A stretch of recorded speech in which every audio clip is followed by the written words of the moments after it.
नमस्कार मंडळी, मी दिशा राणे. सुरुची मेजवानी या माझ्या यूट्यूब चॅनलवर मी तुमच्या सर्वांचं परत एकदा खूप मनापासून स्वागत करीत आहे. तर आज मी तुम्हाला सुरुची मेजवानीमध्ये क्रिसमस स्पेशल बिना अंड्याचा चॉकलेट प्लम केक कसा बनवायचा हे दाखवणार आहे आणि ते सुद्धा एकदम सोप्या आणि अचूक पद्धतीमध्ये. चला तर मग आपण रेसिपीला सुरुवात करूया. तर चॉकलेट प्लम केक बनवण्यासाठी सगळ्यात आधी आपल्याला इथे लागणार आहे फळाचा ज्यूस.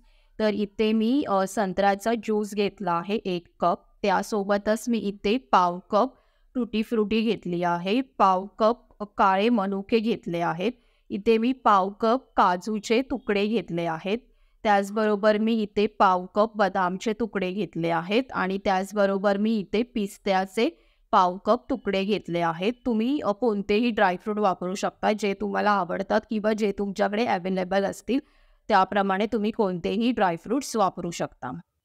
तर आता मी इथे पॅन गरम करत ठेवला आहे. ह्यामध्ये आता आपण घालूया 1 कप संत्र्याचा ज्यूस आणि यामध्येच आता आपण सगळे सुक्या मेव्याचे तुकडे घालून घेऊया.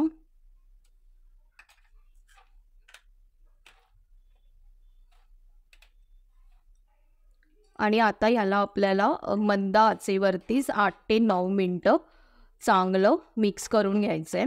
आपल्याला याला सतत ढवळत राहायचं आहे. आता तुम्ही इथे बघू शकता 8 ते 9 मिनटं झाली आहेत आणि ज्यूससुद्धा चांगला आटला गेला आहे. ड्रायफ्रूट्सने ज्यूस व्यवस्थित चांगला शोषून घेतला आहे. आता आपण गॅस बंद करूया आणि याला आता आपण थोड्या वेळ साईडला ठेवून देऊया. तर आता आपण कढईमध्ये केक बेक करणार आहोत. तर मी तळाशी मीठ घातलं आहे. आता ह्यावर आपण झाकण ठेवूया आणि ह्याला आपण 10 मिनटं गरम होऊ देऊ देत. आपल्याला मंद आचेवरतीच याला 10 मिनटं ठेवायचं आहे. तर आता आपण केकसाठी मिश्रण तयार करून घेऊया. तर सगळ्यात आधी मी इथे अर्धा कप बटर घेत आहे. तुम्ही बटरऐवजी तेल घेतलं तरीसुद्धा चालेल, पण ह्याच प्रमाणामध्ये तुम्ही तेल घ्या. आता यामध्ये मी पाऊण कप पिठी साखर घालत आहे आणि एकदा आपल्याला याला चांगलं मिक्स करून घ्यायचं आहे.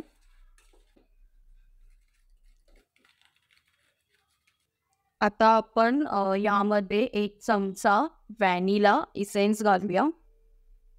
त्याचबरोबर आपण इथे पुन्हा एकदा सगळे ड्रायफ्रूट घालूया. तर इथे मी पाव कपला थोडे कमी असे सगळे ड्रायफ्रूट मिक्स करून घेतले आहेत. आता इथे आपण एक चाळणी घेऊया आणि त्यामध्ये मी टाकत आहे 1.5 कप मैदा. त्याचसोबत इथे मी 3 चमचे कोको पावडर घेतली आहे. त्याचसोबत मी इथे 1 चमचा दालचिनी, जायफळ आणि लवंग याची पूड करून घेतली आहे, ती टाकत आहे. आता ह्याला आपण व्यवस्थित चाळून घेऊया. जे पण काही गुठळे असतात ते सगळे मोडले गेले पाहिजे, त्यामुळे व्यवस्थित आपण याला चाळून घेऊया. आता याला आपण चांगलं एकजीव करून घेऊया. व्यवस्थित आपल्याला याला एकजीव करून घ्यायचं आहे. आता हे चांगलं एकजीव झालं आहे. आता आपण यामध्ये घालूया शिजवून घेतलेले ड्रायफ्रूट्स आणि त्याचबरोबर मी इथे घालत आहे 1 कप दूध.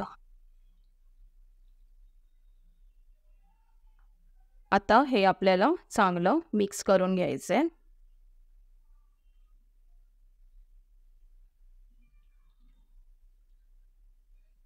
तर मी यामध्ये जे बाकीचं उरलेलं दूध आहे ते सुद्धा ॲड करते आणि आता आपल्याला याला चांगलं मिक्स करून घ्यायचं आहे, एकजीव करून घ्यायचं आहे.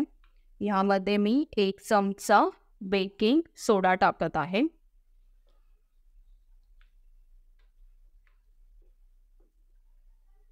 आता तुम्ही बघू शकता की आपलं मिश्रण व्यवस्थित चांगलं मिक्स करून झालं आहे.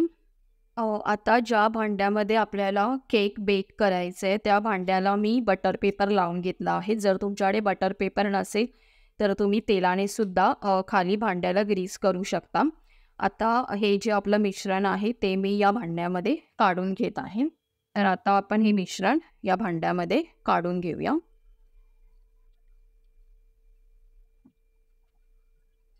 आणि याला आता आपण व्यवस्थित सेट करून घेऊया. आणि आता यावर ड्रायफ्रूट घालून याला थोडंसं गार्निश करून घेऊया.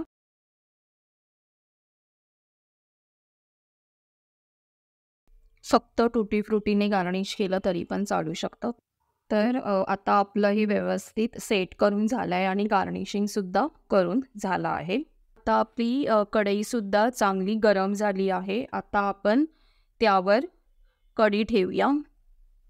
जर तुमच्याकडे कढी नसेल तर सेम आकाराचं हे डिश जरी ठेवली तरीसुद्धा चालू शकते. आणि आता ह्यावरती मी हा डबा ठेवत आहे. भांडं आपल्याला व्यवस्थित ठेवायचं आहे. आणि झाकण मी याला लावून घेत आहे. झाकण आपल्याला घट्ट बसेल असं लावून घ्यायचं आहे, म्हणजे वाफ बाहेर नाही गेली पाहिजे. आणि हा केक आपल्याला मध्यम आचेवरतीच बेक करत ठेवून द्यायचा आहे. गॅसचा फ्लेम जास्त मोठा नाही ठेवायचा आहे, मध्यम आचेवरतीच ठेवून ह्याला आपल्याला 40 ते 45 मिनटं बेक करत ठेवून द्यायचं आहे. इथे आता आपली 45 मिनटं 40 ते 45 मिनटं झाली आहेत. तर आता आपण गॅस बंद करूया. आणि आता मी एकदा चेक करते. तर मी इथे सुरीने चेक करत आहे. तुम्ही टूथपिकने चेक केलं तरीसुद्धा चालू शकतं.